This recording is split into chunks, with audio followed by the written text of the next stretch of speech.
Holanda Europan dago. Euskal Herritik 1166 kilometrora. Bere hiriburua Amsterdam da. Holandarrek esaten dute jainkoak mundua egin bazuen ere, Holanda haiek egin dutela. Amsterdamen kale batzuk kanalak dira, Venezian bezala. Bere portua oso famatua da. Hemen hasten da gure ipuina. Holandar erratua.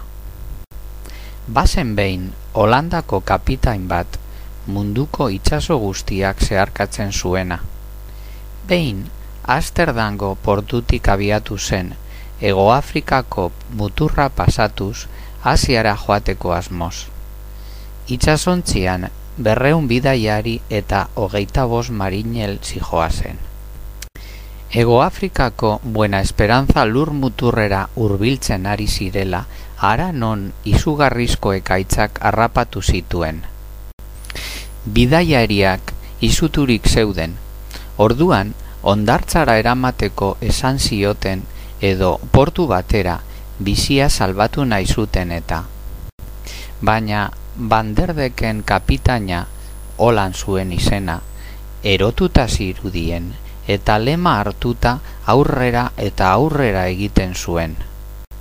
Marinelak matxinatzen saiatu ziren, hondartza gertu baitzegoen, baina aurrean zijoana itsasora bota zuen, eta horrela guztiekin egingo zuela esanez abesten hasi zen.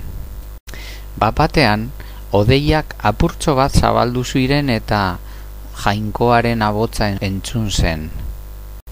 Besteen sufrimenduarekin posten zarenez, hemendik aurrera munduko itsaso guztietatik ibiliko zara ekaitzaz ekaitz.